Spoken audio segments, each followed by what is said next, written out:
गुरु कबीर साहब से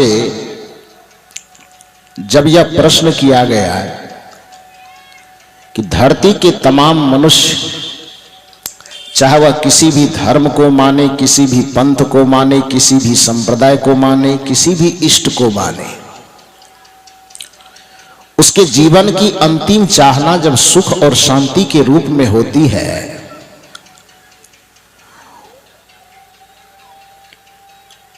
किंतु नाना पूजा पाठ कर्मकांड इत्यादि कर लेने के बाद भी जो उसके जीवन की चरम परम चाहना होती है उसकी पूर्ति हो नहीं पाती है।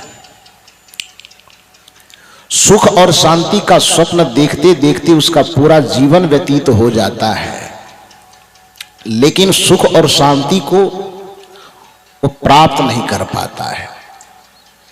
यदि पाता भी है तो क्षणिक पाता है, शाश्वत सुख को नहीं पाता, शाश्वत शांति को नहीं पाता। इसका कारण क्या है?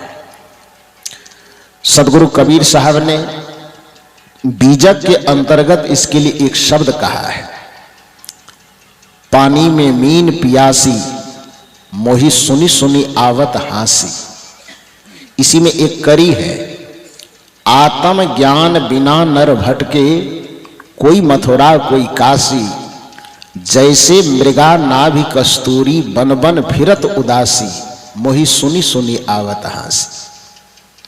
सदगुरु कबीर साहब कहते हैं कि जैसे कोई मछली पानी के अंदर रह करके और मछली दुनिया को बतावे कि हम प्यास से तड़प रहे हैं, तो यह दुनिया के लिए एक मजाक की बात होगी कि नहीं होगी? क्योंकि जिस पानी को पीने से प्यास बुझती है, उस पानी में ही जिसका घर हो, अब फिर भी वह विकल हो, परेशान हो कि हम प्यास से तड़प रहे हैं, तो इससे बड़ा दुर्भाग्य और क्या हो सकता है? कोई व्यक्ति सुख शांति के सागर में डूबा हुआ रहे फिर भी वह सुख के लिए ही तड़पे, कोई व्यक्ति शांति के सागर में डूबा रहे फिर भी वह शांति के लिए ही तड़पे, तो इससे बड़ी अज्ञानता, इससे बड़ा दुर्भाग्य और क्या हो सकता है?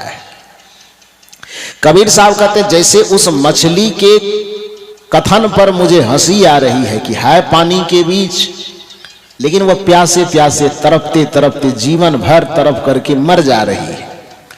उसी तरह से मनुष्य की अज्ञानता पर मुझे हंसी आ रही है कि सुख की परम कुंजी इसके पास में है, सुख का परम द्वार इसके सामने है। दरवाजे, सुख के दरवाजे पर, शांति के दरवाजे पर, मुक्ति के दरवाजे पर खड़े रह करके और फिर भी यह अभागा माथा पीट रहा है कि हम दुखी हैं, हम परेशान हैं, उलझे हुए हैं। सदगुरु कबीर साहब कहते हैं मुझे हंसी आ रही है, पानी में मीन पियासी रे मोहे, सुनी सुनी आवत हासी, आत्म ज्ञान बिना नर भटके, कोई मथुरा कोई काशी रे, आत्म ज्ञान बिना नर भटके, कोई मथुरा कोई काशी रे, जैसे मृगा नाभि कस्तूरी, बन बन फिरत उदासी रे मोहे, सुनी सुनी आवत हासी। पानी में मीन पियासी रे मोहे, सुनी सुनी आवत हासी। साहब कहते हैं कि पानी में मछली प्यासी है, यह उसकी मूर्खता पर हंसने के अलावा कोई कुछ नहीं कर सकता। वैसे जिसके पास आत्मज्ञान का द्वार खुला हुआ हो, अब वह आदमी, वह प्राणी शांति के लिए तड़पे।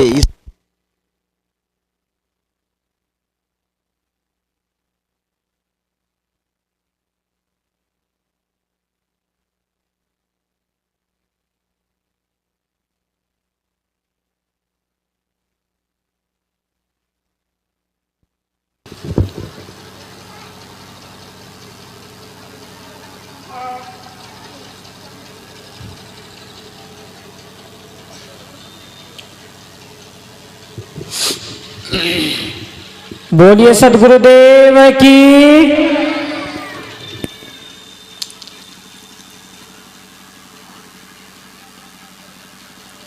मैं निवेदन कर रहा था कि आत्मज्ञान के अभाव में मनुष्य इस संसार में विकल होता है। जैसा कि अभी हमारे पूज्य श्री यशेंद्र साहब जी बता रहे थे कि मनुष्य को अपने शरीर का ज्ञान है, अपने जाति का ज्ञान है, अपने पद का ज्ञान है, अपने प्रतिष्ठा का ज्ञान है, लेकिन अपने आप का ज्ञान नहीं है। और जब तक कोई व्यक्ति अपना ज्ञान, अपना पता नहीं प्राप्त कर पाएगा, तब तक उसकी विकलता खत्म नहीं होगी।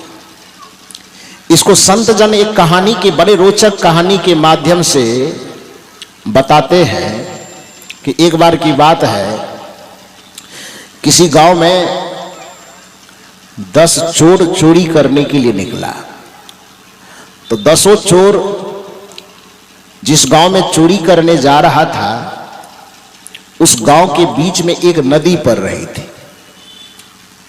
नदी छोटी थी, लेकिन जिस समय वो चोरी करने के लिए जा रहा था वो सावन भादव का महीना था। अचानक किसी ऊंचे स्थान पर जोर की बारिश हुई होगी, सब पानी गड्ढे वाले नाले में आ गए होंगे। दिन के समय में, जिस समय में वो देख करके आया होगा किधर से भागना है, किधर से क्या करना है, तब तो नदी में पानी नहीं होगी, ठीक होगा। और सावन भादव का महीना होने के कारण अचानक 1 घंटे में पानी लबालब भर गए नाले में। तो जब चोरी करने के लिए गया तो कहा कि योजना बन गई है तो पानी रहे कि कुछ रहे, लेकिन जाना है। तो ऐसा सोच करके सबको थोड़ा बहुत तैरने भी आता था, तो नदी पार कर गया। नदी पार करके जब उस पार गया तो अचानक सभी दोस्तों के मन में, चोरों के मन में ये भावना जगी कि भैया नदी पार करके आए हैं, घर से तो 10 निकले थे, एक बार गिनती कर ली जाए कि 10 साथी हैं कि नहीं है। और यदि कहीं एक आध ठोक डूब गया, खो गया पीछे में, तो अभी तुरंत डूबा है तो उसको खोज लेंगे तो कम से कम मरेगा नहीं। तो इस ख्याल से गिनती कर लिया जाए। तो 10 आदमी जितना था साथ में, सब लोग किनारे पर खड़े हो गए और गिनती करना शुरू किया। गिनती करते करते गिन रहा है, 1 2 3 4 5 6 7 8 9। अब 9 तक पूरा हो रहा है, लेकिन चला तो 10 था। गिनती 9 तक ही पूरी हो रही है। दूसरे ने कहा कि भैया ये तो बड़ा गजब हो गया, 9 ठो ही पूर रहा है। दूसरे ने कहा रुक, हम गिनते हैं। और गिनना शुरू किया। वह भी 1 2 3 4 5 6 7 8 9। वह भी कह रहा हाँ भाई सही कह रहे हो कि 9 ही पूरा हो रहा है। तीसरे ने कहा कि आपसे कुछ मिस्टेक होता होगा, हम गिन लेते हैं। वह भी गिनती कर रहा है, 9 तक ही गिनती पूरी हो रही है। इस तरह से प्रत्येक आदमी बारी बारी से गिनती कर रहा है और वह गिनती 9 तक ही जा रही है।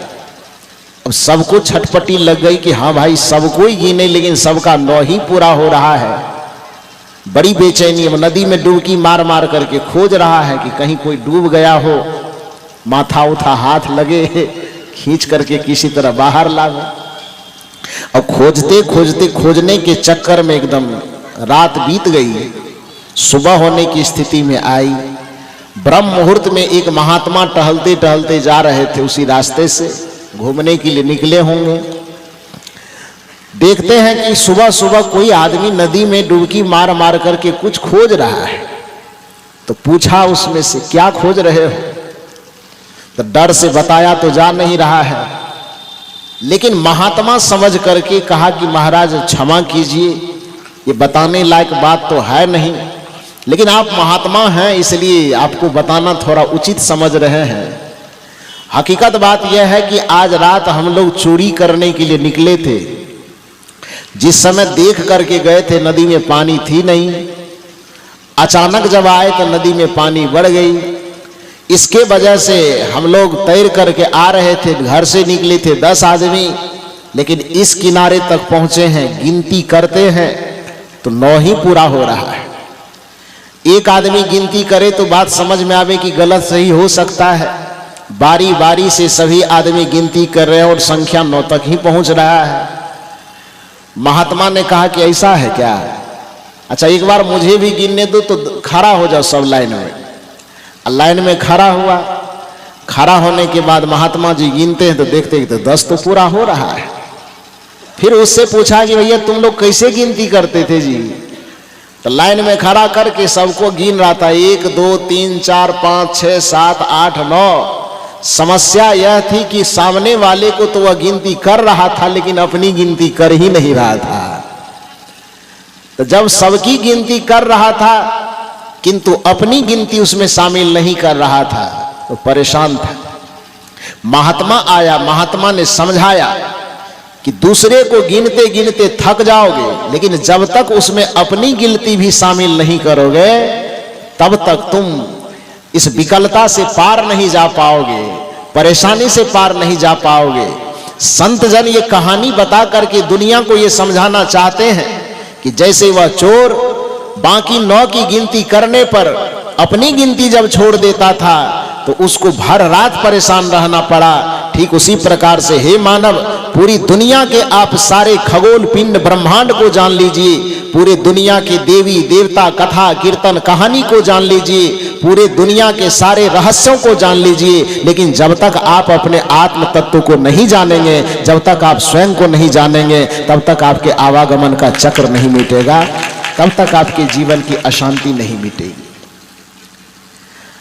सबको हम जानते हैं, अपने आप को कब जानेंगे? हमने रामायण को जान लिया, हमने गीता को जान लिया, हमने वेद को जान लिया, हमने पुराण को जान लिया, हमने शास्त्र को जान लिया, हमने कथा कहानी सब कुछ जान लिया, अपने आप को कब जानेंगे? और जो दूसरे की कथा को जानता है किंतु अपनी कथा नहीं जानता, उसके जीवन की व्यथा का कभी अंत नहीं होता है। दूसरे की कथा, चाहे वह भगवान की कथा हो कि भगवती की कथा हो कि किसी की भी कथा हो, दूसरे की कथा थोड़ी देर के लिए हमारे मन में सुकून पहुंचा सकता है, संतुष्टि पहुंचा सकती है, लेकिन यदि हमको अपने जन्म मरण के बंधन की व्यथा को खत्म करना है, आवागमन के चक्र को खत्म करना है, तो निश्चित रूप से प्रत्येक व्यक्ति को अपने आत्म तत्व की कथा सुनना पड़ेगा, अपने आत्मज्ञान को, आत्म रहस्य को जानना पड़ेगा।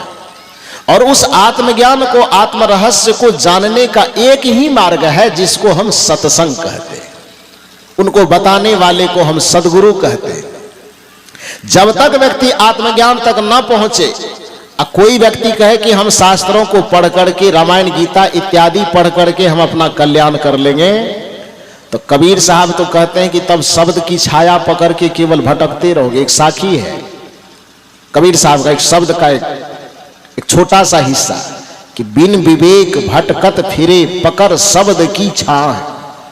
कबीर साहब कहते हैं कि यदि तुम्हारे अंदर स्वयं का विवेक जागृत नहीं हुआ, जड़ और चेतन का ज्ञान उत्पन्न नहीं हुआ, आत्म और अनात्म का ज्ञान उत्पन्न नहीं हुआ, तो केवल शास्त्रों के शब्द को पकड़ करके जीवन भर भटकते रहोगे, कुछ हाथ से हासिल नहीं होगा।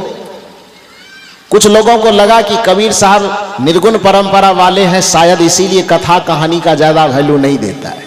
अभी मैं बैठा हुआ था कमरे में, सुबह से आज कुछ ज्यादा लोग मुझसे मुलाकात करने के लिए आए, तो यहीं पर इसी इलाके के कोई सज्जन मुझसे मिलने गए, शायद हो सकता इसी में बैठे हो कहीं या नहीं भी आए हो।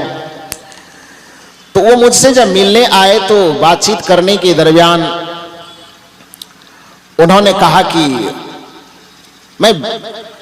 मेरी उम्र लगभग 50-60 के आसपास हो रही है, मैं लगभग 25-27 संस्थाओं में गया हूं, सब जगह घुमा हूं, सबसे कुछ पूछा हूं, सबसे जाना हूं। आप प्रवचन कर रहे थे, आपकी बात सुनने में तो अच्छी लग रही थी लेकिन समझ में नहीं आ रही थी। तो मैंने कहा क्यों? सुनने में अच्छी लग रही थी, समझ में नहीं आ रही थी, ये तो बात थोड़ा उल्टा पुल्टा लग रहा है। या तो समझ में नहीं आएगी तो सुनने में अच्छी नहीं लगेगी, या सुनने में अच्छी लगेगी तो इसका मतलब है समझ में आ रही है। लेकिन आप दोनों बात तो एक दूसरे के विपरीत कह रहे हैं कि सुनने में अच्छी लग रही थी लेकिन समझ में नहीं आ रही थी। मैंने कहा क्यों नहीं समझ में आई? उन्होंने कहा कि हम लोगों को कोई भी बात कथा के माध्यम से सुनने की आदत है। आप लोग जो प्रवचन करते हैं तो लगता है कि किताब पढ़ रहा है, लेकिन दूसरे जगह हम लोग इस इलाके में जब प्रवचन सुनते हैं तो कोई न कोई, चाहे किसी भी महापुरुष की कथा के नाम से होती है, उस कथा के माध्यम से जब कोई बात सुनते हैं तो वो बात जल्दी समझ में आती है। हमको ठीक है, हो सकता है, लेकिन एक बात आपको समझना होगा, कथा किसी भी महापुरुष की हो, जीवन का चरित्र होता है। और कथा को साहित्य की विधा में महाकाव्य कहा जाता है। यही कारण है कि संतों की परंपरा, निर्गुण संतों की परंपरा में जिन महापुरुषों का नाम आप सुनेंगे, उन महापुरुषों ने कोई महाकाव्य नहीं लिखा। महाकाव्य का मतलब जानते हैं कि नहीं? काव्य कई प्रकार के होते हैं, जिसमें प्रबंध काव्य होता है, खंड काव्य होता है, महाकाव्य होता है। चाहे वो रामचरितमानस हो, कि चाहे श्रीमद् भागवत हो, चाहे हरिओम जी का प्रिय प्रवास हो, कि चाहे मैथिली शरण गुप्त जी का साकेत हो, कि चाहे गोस्वामी तुलसीदास जी महाराज का रामचरितमानस हो, साहित्य की विधा में इन सब को महाकाव्य के रूप में गिना जाता है। और महाकाव्य जो होता है उसमें किसी एक व्यक्ति के जीवन के संपूर्ण चरित्र का चित्रण होता है। उस चरित्र के माध्यम से उसमें कुछ अच्छाइयां भी होती है, कुछ बुराइयां भी होती हैं। उन अच्छाइयों और बुराइयों को पढ़ करके, सुन करके, समझ करके व्यक्ति उससे प्रेरित होता है। तो कथा कहानियां हमारे जीवन को प्रेरित करने के लिए अच्छी बात है। श्री राम के जीवन में यदि मर्यादा है कि वह माता पिता की सेवा करते हैं, तो उन कथाओं के माध्यम से हमें भी ये प्रेरणा मिलती है कि हमें भी अपने माता पिता की आज्ञा का पालन करना चाहिए। श्री राम जी यदि अपने चरित्र के माध्यम से दिखाते हैं कि भगवान से भी गुरु का, संत का पद ऊंचा होता है, तो उनके शिक्षा से हमें ये प्रेरणा लेनी चाहिए कि हमें भी अपने जीवन में संत पुरुषों का, गुरुजनों का आदर सम्मान करना चाहिए। श्री राम जी के चरित्र में यदि यह झलकता है, उनकी कथाओं में झलकता है कि भाई भाई के प्रेम की खातिर राजमहल जैसे, राज सत्ता जैसे चीजों को भी फुटबॉल बना करके ठुकराया जा सकता है, तो उनके भी चरित्र से हमें ये शिक्षा लेनी चाहिए कि हमें भी अपने भाई भाई के बीच में प्रेम को महत्व देना चाहिए। जगह जमीन 1-2 कट्ठा 1-2 इंच दाएं बाएं हो भी जाए, उसके लिए भाई के प्रेम को नहीं ठुकराना चाहिए। यह रामचरितमानस से शिक्षा लिया जा सकता है, यह प्रेरणा लेनी चाहिए। तो उन कथाओं में अपने जीवन चरित्र को सजाने के लिए कुछ प्रेरक चीजें हैं। उन प्रेरक चीजों से हमें प्रेरणा लेना भी चाहिए और अपने जीवन को अनुशासित बनाना चाहिए, अपने जीवन को मर्यादित बनाना चाहिए। लेकिन हमारा जीवन केवल सामाजिक जीवन ही नहीं है ना, हमारा जीवन केवल पारिवारिक जीवन ही नहीं है ना, हमारा जीवन केवल शारीरिक जीवन ही नहीं है ना, हमारा जीवन केवल व्यवहारिक जीवन तक सीमित नहीं है ना। ये कथा, ये कीर्तन, ये कहानियां हमारे व्यक्तिगत जीवन को, हमारे सामाजिक जीवन को, हमारे पारिवारिक जीवन को व्यवस्थित कर सकता है। लेकिन आध्यात्मिक जीवन जीने के लिए जो सबसे बड़ा जीवन होता है, जो सबसे ऊंचा जीवन होता है, उस सबसे ऊंचे जीवन के मार्ग को प्राप्त करने के लिए, जीवन के सर्वोच्च ज्ञान को प्राप्त करने के लिए ये कथा और कहानी हमें मदद नहीं कर सकेगा। उस जीवन के सर्वोच्च ज्ञान को प्राप्त करने के लिए हमें सत्संग में आकर के संत सदगुरु की शरणागति लेकर के, सदगुरु से युक्ति जान करके हमें जीवन का सर्वोच्च ज्ञान, जिसको आत्मज्ञान, जिसको ब्रह्म ज्ञान कहते हैं, जिसको परमात्म ज्ञान कहते हैं, उसको प्राप्त करना चाहिए, उसको जानना चाहिए।